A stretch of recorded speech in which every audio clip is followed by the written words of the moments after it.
হাসির রাজা, জ্ঞানের রাজা, রসিক রাজা।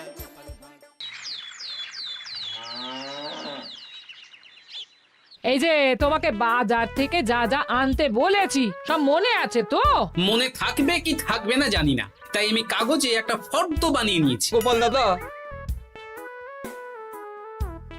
পুটির মায়ের দাঁতের যন্ত্রণাটা আরো বেড়েছে। কাল সারা রাত যন্ত্রণায় ছটফট করেছে। আমাদের বৈদ্যমশাই দাঁতের শল্য চিকিৎসা শিখতেই বাইরে গেছেন, আজকের মধ্যেই আশা করি চলে আসবেন। কিন্তু ও যে আর পারছে না।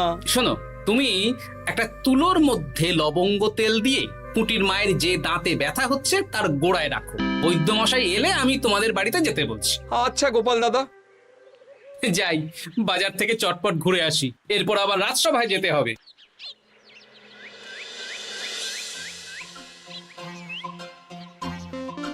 উফ, কি গরম রে বাবা, ছাতা নিয়ে বেরোলে ভালো হতো। এই তো সামনে আখের রস বিক্রি হচ্ছে, একটু আখের রস খাই, শরীরটা বেশ চাঙ্গা লাগবে। ভাই, আখের রস কত করে দিচ্ছ? 1 ভাঁড় 10 আনা গোপাল দাদা। দাও দেখি 1 ভাঁড়। আরে, এই যন্ত্রটা কিন্তু দারুণ। ওই আমাদের রাজ্যের বিজ্ঞানী মশাইয়ের অবদান।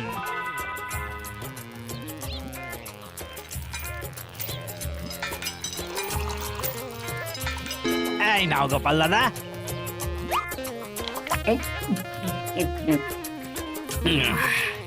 আহ, শান্তি। এই নাও ভাই, তোমার 10 আনা।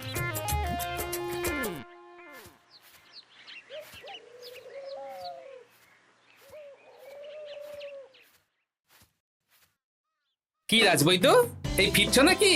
হ্যাঁ, এতদিন আমি দাঁতের চিকিৎসার ব্যাপারে তেমন কিছুই জানতাম না। এবার সব শিখে এসেছি। ভালোই করেছো, তুমি একেবারে প্রথম রোগীকে দেখে তারপর রাজসভায় এসো। প্রথম রোগী? পুটির মা গো, কালকে সারা রাত যন্ত্রণায় ঘুমোতে পারেনি। আরে আর বলো না, কদিন আগেই পুঁটির মাকে নিয়ে পুঁটির বাবা আমাদের বাড়িতে এসেছিল। দেখলাম ওই বাড়ির দাঁতে বিস্তর সমস্যা। সেই জন্যে দাঁতের শল্য চিকিৎসা শিখতে চলে গেলে? ঠিক তাই, আমি ব্যথা কমার পথ্য দিয়ে এসেছিলাম। দেখি এবার দাঁতটা তুলেই দিতে হবে। তাহলে তুমিও পুটিদের বাড়িতে যাও, আমি বাড়িতে থলে রেখে আসছি। আজ না হয় দুজনে একটু দেরি করেই রাজসভায় যাব। বেশ বেশ।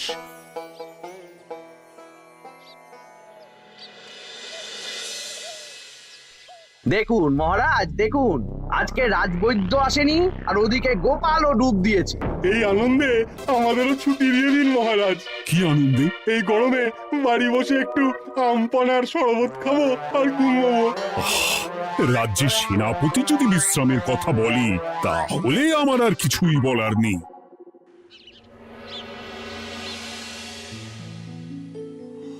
এই তো দাঁতটা পুরো পোকায় খেয়ে নিয়েছিল। এখন দুদিন কোনো কথা বলা যাবে না, শুধু জল বা তরল জাতীয় খাবার খাবে।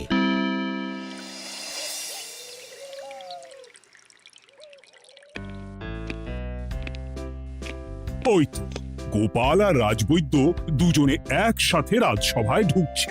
রাজবৈদ্য মশাই ওনার জীবনের প্রথম শল্য চিকিৎসা করছিলেন, তাই আমিও দেখছিলাম। তা কি রাজবৈদ্য, সফল হয়েছ? হ্যাঁ মহারাজ, পুঁটির মায়ের একটা মাড়ির দাঁত পোকায় খেয়ে নিয়েছিল, সেটাই তুলে দিলাম। ভালোই হলো, আমাদের রাজ্যে কোনো দাঁত তোলার বৈদ্য বা চিকিৎসক ছিল না। এখন তুমি সাধারণ রোগ ব্যাধি নিরাময়ের সাথে সাথে দাঁতের চিকিৎসাও করবে। কিন্তু মহারাজ, একটা যে সমস্যা আছে। আবার কি সমস্যা? আমি যে দাঁতের শল্য চিকিৎসা করি এটা তো আর রাজ্যবাসী জানে না, তাই কতজন আর আমার কাছে আসবে সে নিয়ে আমার সন্দেহ আছে। মানে তুমি চাইছো যাতে তোমার কাছে বেশ কিছু রোগী তাড়াতাড়ি আসুক, যাতে তুমি অনুশীলনও করতে পারো, তাই তো? একদম ঠিক ধরেছেন মহারাজ, কাজ না করলে হাত পাকাবো কি করে? তাহলে ঢেড়া পিটিয়ে বলে দিলেই তো হয়। এতে তেমন ভালো কাজ হবে বলে মনে হয় না। তা তুমি কি বলতে চাইছো গোপাল? প্রচার হবে, কিন্তু একটু অন্যভাবে। কিভাবে? আজ বিকেলে আমি রাজবৈদ্যর হয়ে প্রচার করব, শুনে নেবেন। বেশ, শুনুন শুনুন শুনুন, আমাদের কৃষ্ণনগরের রাজবৈদ্য এখন দাঁতের শল্য চিকিৎসাও করছেন। যারা যারা আমাদের রাজবৈদ্যের কাছে দাঁত তোলাবেন, তাদের দাঁত তোলার পরে দুদিন কোনো শত্রু থাকবে না। চিকিৎসার সময় সকাল 7টা থেকে সকাল 10টা পর্যন্ত।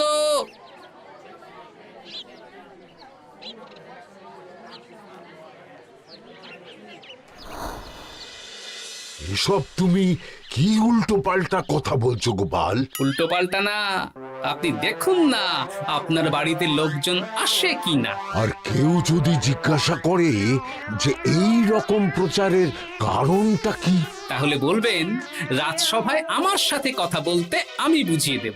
বেশ,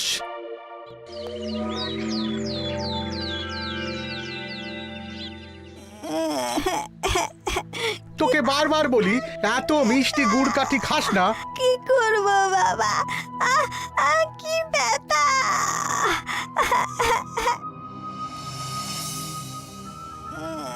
বাড়ি আছেন নাকি বৈদ্যমশাই? হ্যাঁ আছি আছি। এই আমার ছেলেটার না দাঁতে খুব ব্যথা দুদিন ধরে। দেখছি। তা আপনাকে তো এই রাজ্যে আগে দেখিনি। আমি পাশের রাজ্য থেকে আসছি, শুনলাম আপনার কাছে দাঁতের শল্য চিকিৎসা করালে আগামী দুদিন কোনো শত্রু থাকবে না। ঠিকই শুনেছেন। বেশ, তাহলে বলুন কেন থাকবে না? আগে চিকিৎসাটা করি, তারপর বলছি।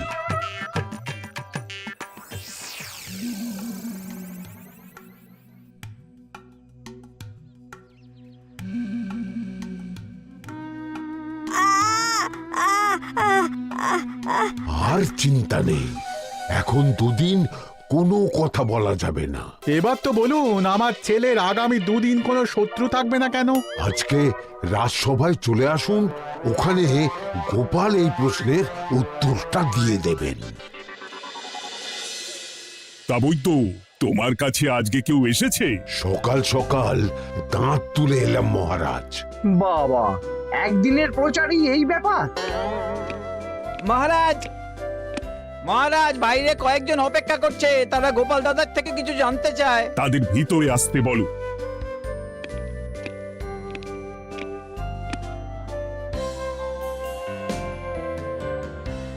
আজ আমার ছেলে বৈদ্যমশাইয়ের কাছে একটা দাঁত তুলিয়েছে। আমি জানতে চাই প্রচার অনুযায়ী আমার ছেলের নাকি আগামী দুদিন কোনো শত্রু থাকবে না, সেটা কেন বলা হয়েছে? আমরাও জানতে চাই। বলতে পারি, কিন্তু কথা দিতে হবে। এই কারণটা বাইরে আর কাউকে বলা যাবে না। বেশ, বলবো না। বাংলায় একটা প্রবাদ আছে, বোবার শত্রু নেই।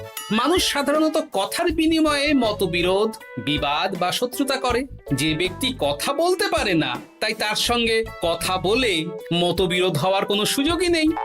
মানে যার যার দাঁত তোলা হবে, তারা তো আগামী দুদিন কথা বলতে পারবে না। আর কথা না বললে কোনো বিবাদ হওয়ার ব্যাপার নেই। আর বিবাদ না হলে কারো সাথে শত্রুতাও হবে না। কি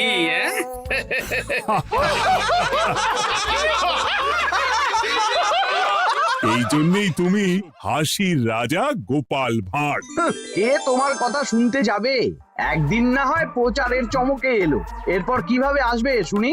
এরপর রাজবৈদ্যের সুনামেই লোকজন ছুটে ছুটে আসবে। বাহ বাহ বাহ, তোমার কত জ্ঞান! মহারাজ, এই কথা শুনে আমার মাথাতেও একটা বুদ্ধি এলো। অল্প পুঁজিতে শুধু প্রচারের জোরে এত রোজগার করব না, গোপাল হাঁ করে দেখবে। নিশ্চয়ই কোনো লোক ঠকানোর কথা ভাবছেন। মোটেই না। আচ্ছা, আগামী 3 দিন ব্যাপী মেলা হবে, সেখানেই তোমরা দুজনে তাহলে ব্যবসা করো। বেশ, করব। যে সবচেয়ে বেশি রোজগার করবে তাকে আমি 50 মোহর পুরস্কার দেব। রাজি। মেলার শেষে আমার প্রশংসায় পঞ্চমুখ হবেন সবাই, দেখে নেবেন।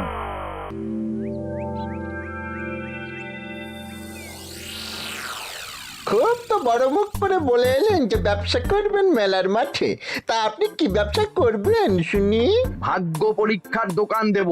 মানে? মানে আমি বিভিন্ন মেলায় দেখেছি যে একটা দোকানে নিচের দিকে হেলানো অবস্থায় একটা পাতলা কাঠের পাটাতন থাকে। সেই পাটাতনের উপরে 1 থেকে 6 অবধি সংখ্যা লেখা থাকে, তাই তো?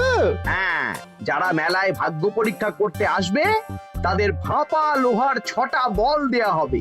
যদি ওই 6টা বলই 6 নম্বর লেখা খোপের মধ্যে ঢোকাতে পারে তাহলে প্রথম পুরস্কার পাবে। আমিও ওটারই দোকান দেব, কিন্তু শুধুমাত্র একটাই পুরস্কার থাকবে। 6টা বল 6 নম্বর খোপের মধ্যে ফেলে কেউ যদি 36 করতে পারে তাহলে সে পাবে 100 মোহর উপহার। আরে খেলার জন্য কত মোহর লাগবে? 1 মোহর। আপনি কিন্তু জেনে বুঝে বিপদ ডেকে আনছেন। একজন কেউ ফেলে দিলেই আপনার হাত থেকে 100 মোহর ফসকে যাবে। আরে মেলার ভিড়ে যদি আপনি পুরস্কার না দেন তাহলে জনতার একটা মারও ফসকাবে না।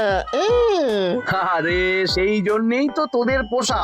তোদের মধ্যে যে কোনো একজন ওই কাঠের পাটাতনের নিচে লুকিয়ে থাকবি। যখনই দেখবো কেউ 36 করে ফেলছে আমি গলা ঠাকরাবো আর তোরা কাঠের পাটাতনটা হালকা করে নিচ থেকে নাড়িয়ে দিবি। এটা তো দারুণ বুদ্ধি।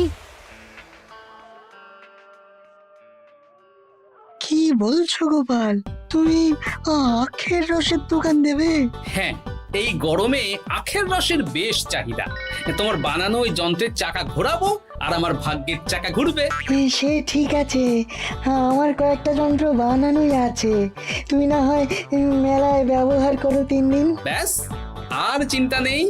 এবার শুধু জমিয়ে আখের রস বিক্রি করব, সাথে বিভিন্ন মশলা, বরফ আর পাতিলেবুর রস দেব।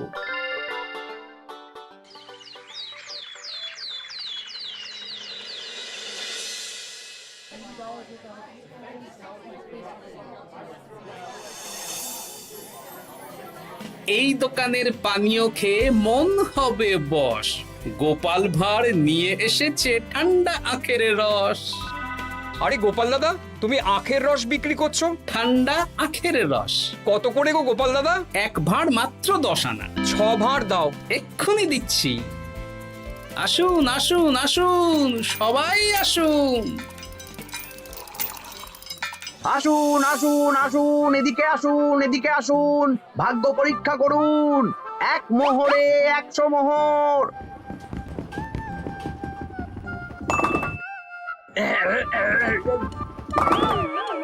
ভাগ্য পরীক্ষা করুন। মন্ত্রী মশাই বলেন কি 1 মোহরে 100? তুমিও ভাগ্য পরীক্ষা করাবে নাকি? একবার বাজিয়ে দেখতে দোষ কি? দাও, আখের রস খেয়ে বরং চলে যাই। এই তো হয়ে এসেছে। এই নাও, ধরো।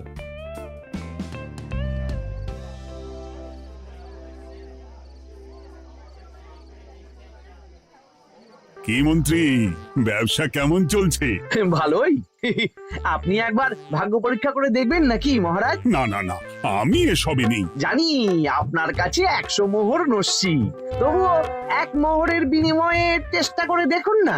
আচ্ছা, এত করে বলছো যখন, দেখি। 1 মোহরে 6টা বল। বাবা বাবা বাবা, দেখুন মহারাজ চেষ্টা করে।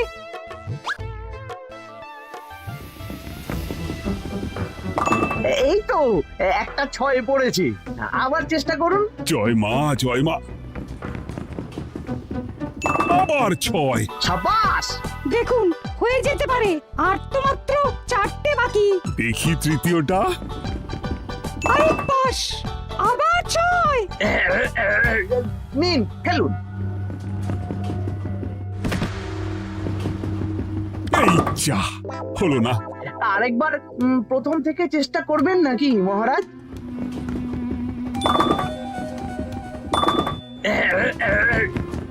না, এবারেও হলো না। 2 মোহর জলে। অন্য সব জায়গায় বাকি সংখ্যাতেও পুরস্কার থাকে, আপনার এখানে নেই কেন? আমার এখানে ধামাকা পুরস্কার, তাই বাকি আর কিছু রাখিনি। 36 করতে পারলেই 100 মোহর। এই নাও মন্ত্রী, 2 মোহর।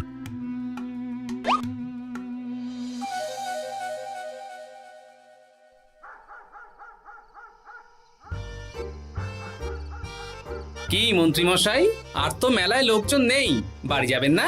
তুমি যাও না, আমি একটু পরে যাব। বেশ, আমি এগোলাম।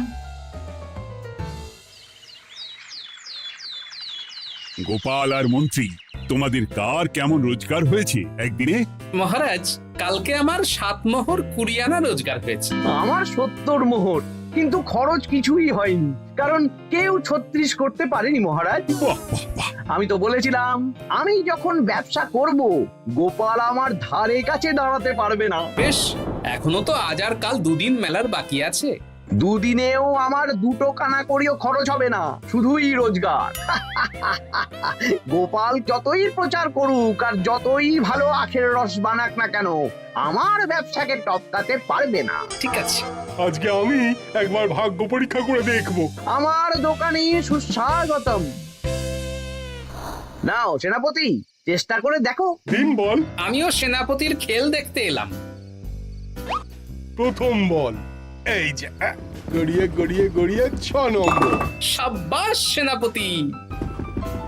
আবার 6, তৃতীয়, চতুর্থ, পঞ্চম। আরেকটা ফেলতে হবে। নাও সেনাপতি, ষষ্ঠ বল, এই যা, হলো না। এটা কি হলো? আবার চেষ্টা করো তো সেনাপতি। হ্যাঁ, 3টে হয়ে গেছে, এবার 4 নম্বর। এই যা, 4 নম্বরে চলে গেল। ধুর চাই। ব্যাপারটা কি? মন্ত্রী মশাই গলা খুসখুস করার পরের বলটাই পরপর 2 বার অন্য ঘরে পড়ল। নিশ্চয়ই কোনো রহস্য আছে। না, আজকে রাতে ব্যাপারটা দেখতে হবে। চলুন মন্ত্রী মশাই, পুরো মাঠ ফাঁকা, একা একা মশা মারবে নাকি? আমি পরে যাব, তুমি যাও তো। বেশ। ব্যাপারটা কি? আমাকে তো নজর রাখতে হচ্ছে। না, একটা গাছের পিছনে লুকিয়ে পড়ি, মন্ত্রী মশাই গেলে ওনার পিছু নেব। দেখুন মন্ত্রীমশাই, পরপর 2 দিন আমি পাটাতনের নিচে ছিলাম। আগামীকাল ঘরটাকে থাকতে বলুন। বেশ, তাই হবে। আর অত জোরে গলা ঠাঁকড়াবেন না, কেউ যদি সন্দেহ করে ব্যাপারটা বুঝে যায় মুশকিল হয়ে যাবে। আরে কেউ বুঝবে না, অনেক রাত হলো, চল চল চল চল চল। আচ্ছা, এই ব্যাপার। তাই ভাবি 2 দিন ধরে একটাও কেউ পারলো না কেন? কাল আমিও মজা দেখাবো।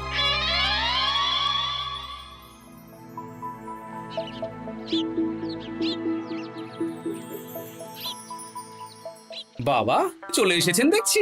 এত চাহিদা না আমার এই ভাগ্য পরীক্ষার, তাই আগে আগে চলে এসেছি। মন্ত্রীমশাই, আপনাকে মহারাজ এক্ষুনি ডাকছেন। এখন কেন?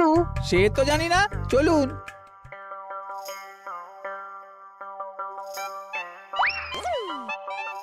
এই বেটা ঘটা, এবার বেরো। এ কি গোপাল দাদা, তুমি? হ্যাঁ আমি। খুব চালাক ভেবেছিস না? মন্ত্রী মশাইয়ের খেলা আজকে শেষ। প্রহরী, একে ধরে নিয়ে যাও।